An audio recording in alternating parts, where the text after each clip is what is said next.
Hello मेरे प्यारे सहपाठियों, तो कैसे हैं आप लोग। आशा है, उम्मीद है अच्छे होंगे, पढ़ाई लिखाई सब अच्छी चल रही होगी।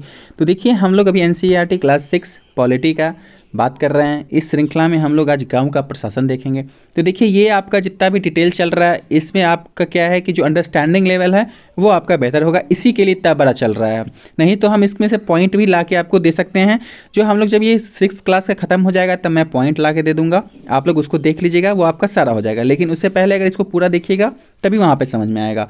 खैर, इन सब बातों को छोड़ते हैं, चलते हैं आप लोग खुद समझदार हैं, चलते हैं आगे। तो देखिए, अभी जो गांव का प्रशासन है, इसमें सबसे महत्वपूर्ण चीज़ क्या है कि पुलिस, ठीक है, जो पुलिस थाना है वो। तो यही बात कर रहा है कि पुलिस थाने का क्षेत्र। तो होता क्या है कि जो थाना क्षेत्र है, अब हम लोग इससे समझते हैं कि अगर कोई परिवार है तो परिवार में हर आदमी का अपना एक कर्तव्य है, उसका एक क्षेत्र बटा हुआ एक दायरा है कि इसके अंदर ही वो काम करेगा, या फिर अगर कुछ भी होगा तो उसके द्वारा ही वो कार्य किया जाएगा। ठीक है। अब मान लीजिए आपके परिवार में कोई दिक्कत होगा तो ऐसा तो नहीं है कि आपके बगल वाला परिवार वाला उसे उलटाएगा, बिल्कुल नहीं करेगा। उसी प्रकार जो थाना क्षेत्र होता है उसका एक कार्य क्षेत्र होता है जो उस थाने के नियंत्रण में रहता है। अगर उस क्षेत्र के अंतर्गत कभी चोरी हुआ, दुर्घटना हुआ, मारपीट हुआ, झगड़ा झंझट कुछ भी होता है तो आदमी रिपोर्ट लिखवाने उसी थाने में जाता है जो उसके क्षेत्र के अंतर्गत आता है। और वहाँ का जो थानेदार होता है उसकी जिम्मेदारी होती है कि वो लोगों के घटना के बारे में पता करे, जांच पड़ताल करे, ठीक है, और घटना के बारे में जो है पूछताछ करे, और जो उसके क्षेत्र के अंतर्गत जितना मामला आएगा उस पर वो कार्रवाई करेगा और सही निर्णय लेगा। ठीक है। अब इस अध्याय में हम गांव के प्रशासन में समझने से पहले हम लोग देखेंगे एक कहानी के माध्यम से कि गांव में झगड़ा कैसे होता है। ठीक है। तो एक कहानी लिया हुआ है, ज़मीनी विवाद पे है, तो हम लोग शुरू करते हैं। उससे पहले समझिए कि भारत में जो है 6 लाख से अधिक गांव है, 1600 से अधिक जो है आपका भाषा है। ये 1600 से अधिक भाषा जो है ये आपका क्षेत्रीय भाषा है। ठीक है। तो अब जो 6 लाख से अधिक गांव है, तो इतने बड़े गांवों को या फिर इतने बड़े क्षेत्रफल को अगर हम बात करें तो पानी, बिजली, सड़क या फिर उनकी जो आवश्यकता है उसको पूरा करना जो है कोई आसान काम तो नहीं है। अलावा बात करें तो जो आपका ज़मीन के दस्तावेज का रखरखाव करना पड़ता है, उनसे आपसी विवादों को भी निपटाने की जरूरत पड़ती है। तो इन सब की व्यवस्था के लिए गांव का जो है एक प्रशासनिक ढांचा होता है जो बहुत ही महत्वपूर्ण योगदान निभाता है। इसी क्रम में जो है इस अध्याय में हम लोग जो गांव का झगड़ा है से 2 ग्रामीण प्रशासनिक अधिकारियों के काम के बारे में थोड़ा सा विस्तार से पढ़ेंगे। इस कहानी में क्या होता है कि एक मोहन नामक किसान होता है, एक रघु नाम का जो है आपका किसान होता है। तो मोहन के पास जो होता है थोड़ा सा खेती का ज़मीन होता है। देखिए, हम कहानी के माध्यम से कहते चलते हैं, आप लोग इसको बस सुनते चलिए, बड़ा मजा आएगा। तो क्या होता है कि मोहन एक किसान होता है, उसके परिवार के पास जो एकदम थोड़ी सी ज़मीन होती है, और जिस ज़मीन पर वो जो है कंटिन्यूअसली बहुत दिनों से जो है अपना क्या करता है, खेती बाड़ी करते आ रहा होता है। उसी के खेत से लगे हुए एक और व्यक्ति का खेत होता है, ठीक है, जिसका नाम होता है रघु।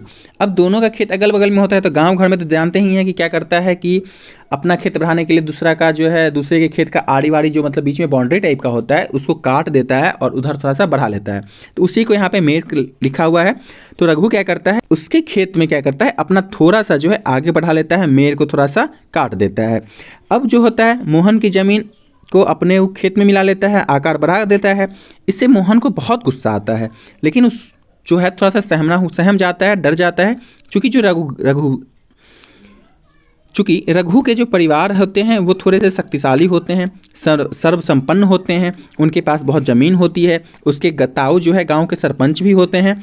अब जो है मोहन क्या करता है, फिर भी जो है हिम्मत जुटाता है और रघु के घर जाता है, और दोनों के बीच जो है कहासुनी हो जाती है। रघु कहता है कि हमारा क्या है, आप मोर को छोटा कर दिए, अपना खेत बड़ा कर लिए, मेरे साइड बढ़ा दिए, ठीक है। तो अब क्या होता है, रघु इस बात को नहीं मानता है, और नहीं मानता है, वो कहता है कि हम मेरे को आगे नहीं बढ़ाए हैं। और थोड़े से ही देर में क्या होता है कि झगड़ा शुरू हो जाता है। अब झगड़ा जो शुरू हो जाता है तो रघु क्या करता है, अपना एक मजदूर को बुला लेता है, और दोनों मिलकर जो है मोहन पर चिल्ला रहे होते हैं, और चिल्लाते चिल्लाते जो है गुस्सा जो है मारपीट मुक्कामुक्की में बदल जाता है, और मोहन को वो लोग मारना शुरू कर देते हैं। अब मारपीट जो होने लगता है तो हो हल्ला होता है। तो वहाँ जो अगल बगल का आदमी सब होता है, पड़ोसी होता है, वो बाहर आता है, देखता है कि मोहन की पिटाई हो रही है, ठीक है। तो उन लोग क्या करते हैं कि बीच बचाव करके मोहन को बचा लेते हैं। मोहन के सिर पर और हाथ पर जो है बहुत चोट आया, चूँकि 2 आदमी मिलकर कूट रहे थे उसको, तो चोट आ गया। अब चोट जब आया तो एक पड़ोसी ने क्या किया, उसका मरहम पट्टी किया।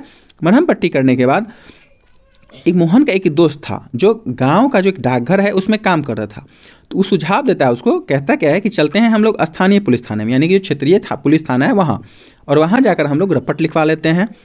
जबकि जो है कुछ लोग कहते हैं कि नहीं, ऐसा नहीं करते हैं। क्या है कि उनको लगता था कि जो इस थाने के चक्कर में जो है बहुत सारा पैसा बर्बाद हो जाएगा और नतीजा जो है कुछ नहीं निकलेगा, ठीक है। और कुछ लोग जो है सो कहते थे कि रघु के परिवार वाले तो पहले से ही पुलिस में है, तो थाना जाके भी हम लोग क्या करेंगे, या फिर वो थाना जो है पहुंच चुके होंगे हम लोगों से पहले। अब काफ़ी जो है सोच विचार विमर्श करने के बाद यह फाइनल होता है, यह तय हो जाता है कि जिन पड़ोसियों ने देखा था कि मोहन को मार पड़ा था, ठीक है, यानी कि पड़ोसी जिसके आँख के सामने में मोहन को कुटाई हुआ था, तो उनको लेकर के वो क्या करेंगे, पुलिस थाने जाएंगे। पुलिस थाने का क्षेत्र का बात करते हैं तो देखिए हम लोग पहले ही बात किए हैं, तो थाने के रास्ते में एक पड़ोसी जो होता है वो मोहन से पूछता है कि क्यों ना हम थोड़ा ज़्यादा पैसा खर्च करके शहर के बड़े थाने में चले। तो मोहन उसको समझाता है कि पैसे की बात नहीं है, अगर हम इसी थाने में अपना मामला दर्ज करवा सकते हैं, क्योंकि हमारे गांव जो है इसी के कार्य क्षेत्र के अंतर्गत आता है। अब ये लोग पुलिस थाने में जो होने वाला काम है उसकी बात करते हैं। तो जब सब लोग पुलिस थाना पहुंच जाता है तो मोहन थानेदार के पास गया और उससे पूरा मामला बताया, और उसने यह भी बताया कि वह अपनी शिकायत लिखित रूप में देना चाहता है, यानी कि वो क्या करता है कि अपना शिकायत जो है उसको देना है, आप लिखिए। लेकिन थानेदार जो है बड़ा बेरुखी से कहता है कि उसके पास छोटी मोटी शिकायत का या फिर जांच का पड़ताल का जो उसके पास समय नहीं है। अब मोहन ने क्या किया कि अपने घाव भी दिखाए, लेकिन थानादार जो है उस पर कोई असर नहीं होता है। जैसा हम लोग सिनेमा देखते हैं कि जाता है आम आदमी, थाना वाला कहता है कि देखिए ऐसे ऐसे का बात है, लेकिन थाना वाला नहीं मानता है, तो वही बात है, ठीक है। अब देखिए इसके बाद क्या है कि मोहन फिर बाहर जाता है और जिनके सामने उसको कुटाई हुआ था, पड़ोसी सब जो था उस सब को लेके अंदर आता है। अच्छा, पड़ोसी आता है, थानेदार को समझाता है कि मोहन को जो है उसी के सामने में पीटा गया था। तब जो क्या होता है कि थाना वाला जो है मामला दर्ज करने पर तैयार हो जाता है। जब वो लोग मतलब जोड़ देते हैं, हम लोग सिनेमा देखते हैं ना कि अकेले जाता तो नहीं होता है, फिर पूरा समूह के साथ जाता है, तो क्या होता है कि अब हाँ चलो थाना में रिपोर्ट लिखना पड़ेगा, तो इसी टाइप का बात है। तो अंततः थानेदार जो है क्या होता है, राजी हो जाता है और शिकायत लिखकर देने को मोहन को कह देता है। और थानेदार ने वादा किया कि अगले दिन जो है एक हवलदार जो है उसी घटना की जाँच पड़ताल के लिए वहाँ पहुँच जाएगा, यानी कि नेक्स्ट आज रिपोर्ट लिखवा दिया है, कल एक हवलदार जो है जाएगा, सारा मामला का जाँच पड़ताल करेगा। तो हम लोग देख लिए गाँव का प्रशासन कैसे काम करता है। अब एक पॉइंट आता है राजस्व विभाग का काम। हम लोग कहे थे कि दो इंपॉर्टेंट बात करेंगे, तो राजस्व विभाग का काम दूसरा है आपका। तो देखिए हमने देखा कि मोहन और रघु जो है खेत की मेर, जिसको हम लोग आड़ी भी कहते हैं, ठीक है, तो उसको लेकर के ज़बरदस्त दोनों में लड़ाई हो गया था कि मोहन के खेत में रघु क्या किया, अपना ज़मीन का काट काट के मोर को जो है उधर बढ़ा लिया था। तो अब कोई ऐसा तरीका होगा ना जो मामला शांतिपूर्वक सुलझा दे। तो देखिए हम लोग मोहन और रघु के खेत की जो मेर को लेकर के ज़बरदस्त लड़ाई हुई थी उसके बारे में हम लोगों ने देखा। मेर मतलब वही आरी, ठीक है। तो अब वही कहता है कि क्या ऐसा कोई तरीका नहीं था जिससे वह अपना मामला शांतिपूर्वक सुलझा लेते, यानी कि जो खेत वाला मामला था उसको शांतिपूर्वक सुलझा लेते, थाने जाने की जरूरत नहीं पड़ती। यानी कहने का तात्पर्य है कि कोई ऐसा अभिलेख यानी कोई रिकॉर्ड तो होता है जिससे यह पता चल जाए कि गांव में किसके पास कौन सी ज़मीन है या कितनी ज़मीन है, ठीक है। तो अब देखिए इसी में कहता है कि ये ज़मीन को नापने का रिकॉर्ड रखना जो है आपका पटवारी का मुख्य काम होता है। अब पटवारी क्या होता है, तो पटवारी को देखिए अलग अलग राज्यों में जो है अलग अलग नाम से जाना जाता है। कहीं उसको लेखापाल कहते हैं, कहीं कर्मचारी कहते हैं, कहीं ग्रामीण अधिकारी कहते हैं, तो कहीं उसको कानूनगो कहते हैं। तो ये जो है पटवारी का ही अलग अलग नाम है। अब देखिए यहाँ जो ज़मीन का लेखा जोखा रखने वाले जो कर्मचारी होते हैं उसके लिए इस पुस्तक में पटवारी शब्द का जो है प्रयोग किया गया है। और प्रत्येक पटवारी जो है क्या होता है, कुछ गाँवों के लिए ही जिम्मेदार होता है, उसके अलावा फिर दूसरा पटवारी होता है। अब देखिए क्या होता है कि जो पटवारी होता है, पटवारी क्या करता है, ज़मीन का रिकॉर्ड रखता है, ज़मीन के रिकॉर्ड का एक हिस्सा उसके पास होता है। और आम तौर पर क्या करता है, पटवारियों के पास खेत नापने के लिए अलग अलग तरीके होते हैं कि कैसे इसको नापा जाएगा। तो इसी क्रम में जो है कई जगह पर वह क्या करते हैं, एक लंबी लोहे की जंजीर का इस्तेमाल करते हैं जिसको हम लोग जरीब कहते हैं। देखिए ये सब लाइन इंपॉर्टेंट है कि अगर हम बात करें कि जो लोहे की जंजीर है उसको क्या कहते हैं, तो जरीब कहते हैं, या फिर जो पटवारी है उसका अलग अलग जगह पे क्या नाम होता है, कहीं पे आपको कानूनगो कहता है, कहीं पे आपको लेखापाल कहता है, कहीं पे कर्मचारी कहता है। तो इस तरह की बात जो है आपको याद रखनी होगी। तो इस कहानी में पटवारी मोहन और रघु के खेत को नापकर यह देख सकता था कि वह गांव के नक्शे से मेल खाता है कि नहीं। यानी ये पटवारी के पास ज़मीन का रिकॉर्ड है तो वो क्या करेगा, नाप लेता, देख लेता अगर नक्शे में, तब पता चल जाता उसको कि क्या है नहीं है। अगर नक्शे से मेल नहीं खाता तो वहीं पे बता देता कि मेड़ खिसक कर खेत की सीमा बदल गई, यानी कि वो जो आड़ी है वो इधर उधर हो गया है, तो इतना सारा लफड़ा ही नहीं होता। अब पटवारी जो है किसानों से भूमि कर भी इकट्ठा करता है। अगर बात करें पटवारी के काम का, तो वो क्या करता है, किसानों से भूमि कर भी इकट्ठा करता है, और जो सरकार होता है तो उसके क्षेत्र में उगने वाले जितनी फसल होते हैं उसकी जानकारी देता है। इसके अलावा बात करें तो वह अपने काम के रिकॉर्डों के आधार पर करता है, यानी उसके पास जो भी रिकॉर्ड रहता है ज़मीन का तो वो उस पर काम करता है। अब उसको समय समय पर दुरुस्त करते रहे, यह भी उसके लिए ज़रूरी है, क्योंकि मान लीजिए कोई आदमी ज़मीन बेचा, खरीदा, ठीक है, तो इस तरह की बात है। किसान कई बार फसल बदल देते हैं, कुछ और उगाने लगते हैं, या कहीं जो है कुआं खोद लेते हैं। तो ये सब काम जो है आपको पटवारी को करना है, देखने रहना है। अब इन सब का हिसाब रखना जो है सरकार की राजस्व विभाग का काम होता है, और इस विभाग के वरिष्ठ लोग ही इस काम का निरीक्षण करते हैं। आगे चलते हैं तो देखिए, हम लोग जानते हैं कि भारत में सभी राज्य जो है आपको जिलों में बटे हुए हैं। जैसे अगर बात करें, भारत का एक राज्य है बिहार, और बिहार में क्या है 38 आपका जिला है। अब यहाँ जो ज़मीन से जुड़े मामले की व्यवस्था के लिए क्या है, इन जिलों में जो है छोटे छोटे खंडों में बांट दिया जाता है, और जिले के जो उपखंडों को जो है कई नाम से हम लोग जानते हैं, जैसे तहसील हो गया, ताल्लुक हो गया इत्यादि। अगर हम बात करें तो सबसे ऊपर जिलाधिकारी होता है, डीएम होता है, उसके नीचे तहसीलदार होता है।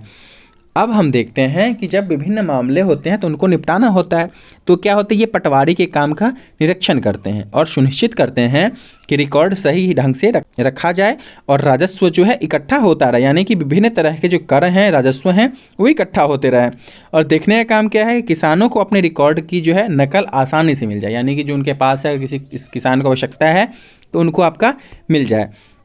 और जो ये लोग होते हैं, अगर विद्यार्थी को जरूरत पड़ी जाति प्रमाण पत्र का, ठीक है, तो यह सब भी आपको जारी कर देते हैं। तहसीलदार के दफ्तर में ज़मीन से जुड़े विवाद के मामले आपको सुने जाते हैं। तो याद रखना है, जो तहसीलदार होता है उसी के दफ्तर में सारा ज़मीन का विवाद सुना जाता है।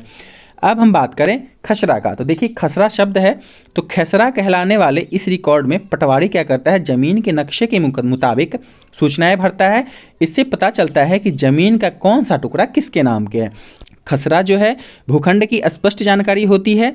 इसके माध्यम से भूखंड का क्षेत्रफल, मालिकाना हक, वर्गीकरण या फिर वर्तमान स्थिति की जानकारी आदि जो है आपको शामिल रहता है खसरा में, ठीक है। अगर खसरा जो है बात करें तो एक फारसी शब्द है, इसे DAG या फिर डैग के रूप में भी जाना जाता है, डैग नंबर के रूप में भी जाना जाता है आपको। अब देखिए, किसानों को अक्सर अपने खेत के नक्शे और रिकॉर्ड की ज़रूरत पड़ती रहती है, कहीं भी किसी भी तरह का काम हो, इसके लिए उनको शुल्क देना पड़ता है। किसानों को इसकी नकल पाने का अधिकार भी है, हालांकि कई बार जो है इनको ये रिकॉर्ड आसानी से नहीं मिलता है। अब कई सारे राज्यों में जो है क्या हुआ है कि ये सारे रिकॉर्ड कंप्यूटर में डाल दिए गए हैं और पंचायत के दफ्तर में रख दिए गए हैं, ताकि जो लोग हैं अगर जाएं तो उनको आसानी से उपलब्ध हो जाए, उनकी सूचना उनको नियमित रूप से दुरुस्त होती रहे और मिलती रहे। अब देखिए, किसानों को इस रिकॉर्ड को रखने की कब जरूरत पड़ती होगी, यानी जो खाता खसरा है, ठीक है, तो इसका जरूरत क्यों पड़ता है। तो देखिए, एक किसान को जब दूसरे किसान से ज़मीन खरीदना चाहता है, या फिर बात करें तो जब अपनी ज़मीन में कुआं खोदने के लिए बैंक से कर्जा लेना चाहता है, या फिर बात करें तो किसी किसान अपनी ज़मीन अपने बेटे बेटियों में अगर बांटना चाहता है, तो इस प्रकार के कामों के लिए उसको इसका जरूरत पड़ेगा, क्योंकि उसी से पता चलेगा कि इसके पास कितना ज़मीन है और कितना क्या देना है, लेना है। एक नया कानून का चर्चा है इस NCERT में, तो नया कानून क्या है उसकी बात करते हैं। तो नया कानून जो है हिंदू अधिनियम धारा 2005 के नाम से है। अब ये क्या है, तो ये क्या है कि ये किसानों के बारे में सोचते हैं जिनके पास ज़मीन है। तो आम तौर पर हमारे ध्यान में पुरुष आते हैं। कहने का तात्पर्य है कि जो ये हिंदू अधिनियम धारा 2005 है, तो इसका क्या मतलब है। तो जब भी हम अगर किसान के बारे में सोचें तो हम क्या सोचते हैं कि ये पुरुष होंगे, यानी कि जितने भी पुरुष हैं उन्हीं के पास जो ज़मीन है और वही खेती करते हैं। महिला का जो हैसियत है वो खेत में बस जो है एक मददगार के रूप में ही मानी जाती है, क्योंकि वो बस क्या है कि महिला को हम लोग क्या समझते हैं कि घर का काम करती है, बाकी कुछ नहीं करती है, वो महिला कोई काम की नहीं है। तो इसलिए हम लोग समझते हैं कि पुरुष जो है खेत का मालिक है, तो हमारे ध्यान में बस पुरुष शब्द ही आता है, जो एक रूढ़िवादिता की बात करता है, पूर्वाग्रह से ग्रसिता की बात करता है। अब हम बात करें तो कई राज्यों में हिंदू औरतों को परिवार की ज़मीन में हिस्सा नहीं मिलता था, यानी जब अगर पिता की मृत्यु हो जाती है तो ज़मीन क्या होता है, बेटों में बांट दी जाती थी, बेटियों को उसमें से कुछ नहीं मिलता था। तो यही कानून जो है आपको बदल गया, और जो नया कानून है उसके मुताबिक क्या है कि हिंदू परिवार में जो बेटे हैं और बेटियां हैं और उनकी माँ हैं, तो इन सब में जो है ज़मीन का बराबर हिस्सा मिलेगा, सबको मिलेगा। और यह कानून जो है सभी राज्यों और केंद्र शासित प्रदेशों में आपको लागू है। इस कानून में बड़ी संख्या में औरतों को फ़ायदा हुआ, यानी कि जो हिंदू अधिनियम 2005 की धारा है इसमें सबसे ज़्यादा औरतों को बहुत मात्रा में फ़ायदा हुआ है। अब इसी पे एक छोटा सा कहानी है। एक सुधा होती है, ठीक है, जो खेतिहर परिवार की सबसे बड़ी बेटी होती है और वह शादीशुदा है और पास के गांव में ही वो क्या करती रहती है और उसके पिता की मृत्यु हो जाती है। उसके बाद सुधा अक्सर जो है खेत में काम करने जाती है, माँ के हाथ बटाती है और उसकी माँ ने क्या किया, पटवारी से कहा कि ज़मीन पर अब बेटे के साथ साथ उसकी दोनों बेटियों का भी नाम जो है आप रिकॉर्ड कर दीजिए। सुधा की माँ जो है बड़े आत्मविश्वास के साथ जो है अपने छोटे बेटे और बेटी की मदद से खेती का काम संभालती है और सुधा भी इसी निश्चिंता में अब जिएगी या जी रही है कि ज़रूरत पड़ने पर वह अपने हिस्से का ज़मीन से जो है काम चला सकती है। यानी कि अगर मान लीजिए भविष्य में अगर बेटा छोड़ दिया, बेटी छोड़ दिया, तो क्या होगा, वो अपने ज़मीन से काम कर लेगी। या मान लीजिए कि बेटा है, बेटी है, तो अगर किसी भी तरह का विवाद होता है तो वो अपने अपने हिस्से की ज़मीन से काम कर लेंगे। तो ये एक फ़ायदा हुआ। तो आज के लिए इतना ही था, इस अध्याय में इतना ही था।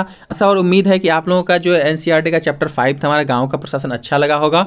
और इस वीडियो को पूरा देखिए, लाइक सब्सक्राइब और शेयर जरूर कीजिए। तब तक के लिए धन्यवाद। नेक्स्ट चैप्टर हम लोग कल पॉलिटी का करेंगे, चैप्टर 6, ठीक है। तब तक के लिए bye bye, have a good day and good night.